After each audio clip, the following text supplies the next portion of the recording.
Magandang araw mga kaibigan. Bigyan natin ng reaction, opinion itong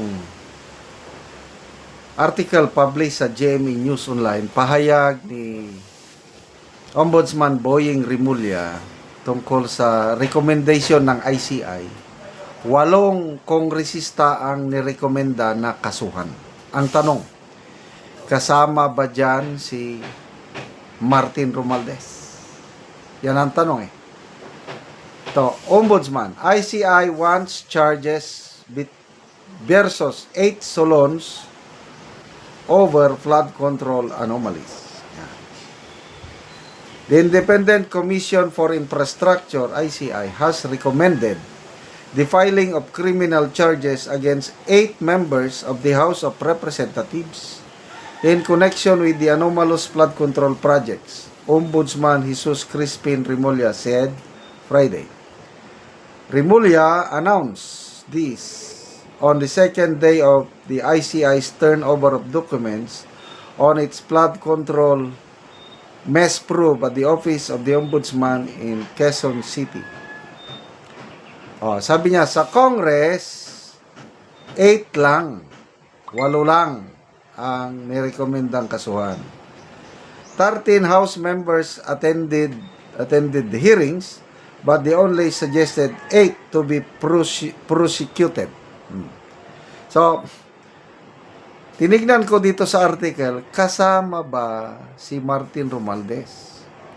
Wala. Anong sinasabi ni Rimulya dito, wala. Hindi niya sinabi kung kasama basta, ganun lang. 8 kongresista ang nirekomenda na sampahan ng kaso. Ano sa tingin nyo? Kasama ba na inirekomenda ng ICI si Romualdez? 13 ang kongresista na inimbitahan o humarap, sinubpuena ng ICI. Kasama dyan si Romualdez. Nagpunta siya. Yung next na hearing sana na mag-attend si Romualdez, bigla siyang nag-medical leave. So, hindi na natuloy yung pag-appear sana ni Romualdez. Ganun lang. May sakit ako, medical check-up ako. Wala na. Okay.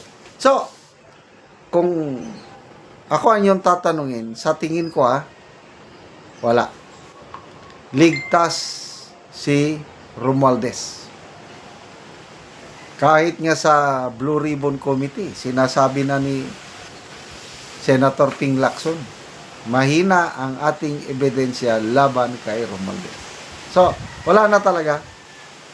Safe na. Dalawa ang safe na safe dyan. Ang presidente at saka si Martin Romualdez, ligtas na. Ligtas ang may alam. Ligtas ang may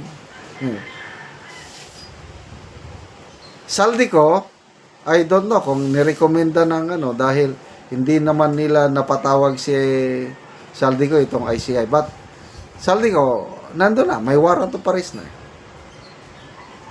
So far, si Saldico pa lang ang kongresista na may warrant of arrest. At tama nga lang naman. Isa, kung may mga masterminds with S, isa na si Saldico nga mastermind.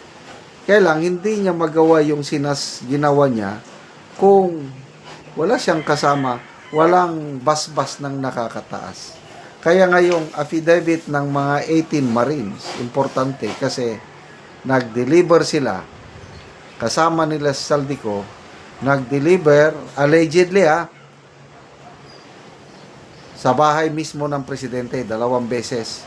Isa sa Forbes Park, isa sa Poway, Ilocos Norte. Nag-deliver sila ng mali-maleta sa bahay ni Romualdez. Nag-deliver sila kay Sandro Marcos. Allegedly, nag-deliver sila kay Senator Soto.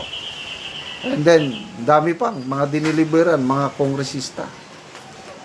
So, dapat lang talaga na itong si Saldico maparusahan dahil isa siya sa mastermind sa Nakawan. Ang tanong, bakit siya lang? Oh. Kaya nga, nagsalita na siya sa video. Pinapunta ko dito sa abroad. Pinagtago, mamaya ayaw na nila akong pabalikin. Romualdez, yun pala, ako ang gagawing punching bag. Ako ang kanilang iipitin. Ay, hindi pwede. Ayun, sinabi niya. Inuutosan lang daw siya ni Presidente at ni Romualdez. So, kung paniwalaan natin ang salaysay ni Saldico, ang mga nag-uutos sa kanya is si Romualdez at ang Pangulo.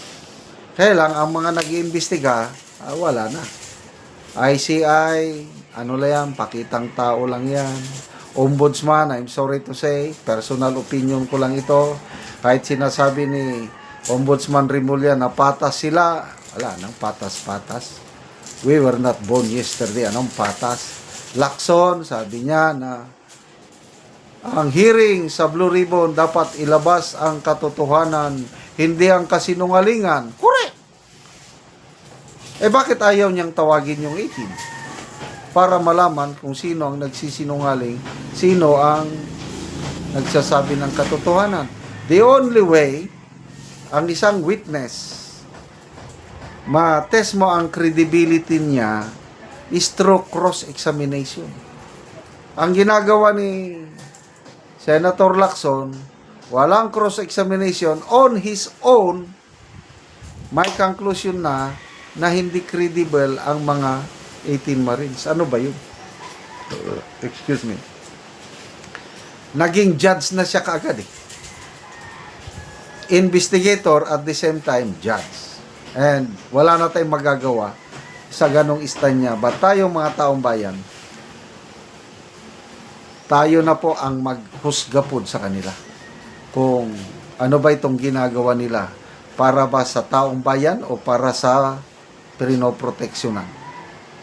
So, history will judge their actions. So, wala tayong maasahan na ngayon. Kailang may 2028 pa.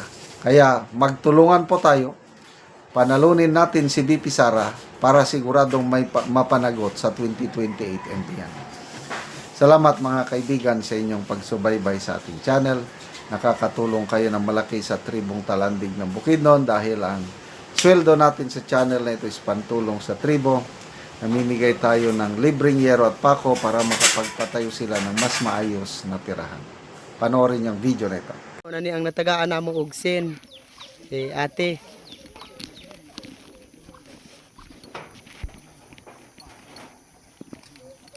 Nani ang iyang balay. Buslot na, giantos lang namo ang mga buslot. So muna na yung itsura sa ilang balay. Ipangbutangan lang namo og silopin kay aron nga dili mi ulanan. Butangan lang og silopin. Kay Kay kung mag-ulan, dosi na matuluan. katuig sa among pagpuyo dire, unya giantos lang namo nga ang among abuhan maglungag mi, mabasa na mi, gisapaw-sapaw lang namo ang sin. So muna na gyud na ang ilang kahimtang. Sapaw-sapaw lang daw ang sin. So, tungod sa kalisod, so wala gid sila naka ang uban ibutangan lang gani nila og sako. Sako, silopin, At aron least nga ang makaatok Ay, luoy sila. na gid. So karon te pila na ni katuig ang inyong balay inani nang itsura. dosi na katuig nga gaantos namo ni ang ulan. Kay balaga kaon mi, galong agme, gakabasa gyud mi, pero amo lang ginanto sa 12 ka tuig. So salamat kaya ning naghatag sa sin kay makabalay na gyud mi, makaatop na mi kay luoy na gyud kay mi. So unsay trabaho sa imong banat eh? Manginadlaw ra mi, tapos dili pod mi ma-maintain sa isa ka semana, pila ra mong kita sa mga pobre nga. Ang adlaw 200 lang, unya isa ra ang mag-inadlaw. Unya di naka-problagi og ipalit sa sin. Kay kulang pa gani ipalit namo og bugas. Lagi.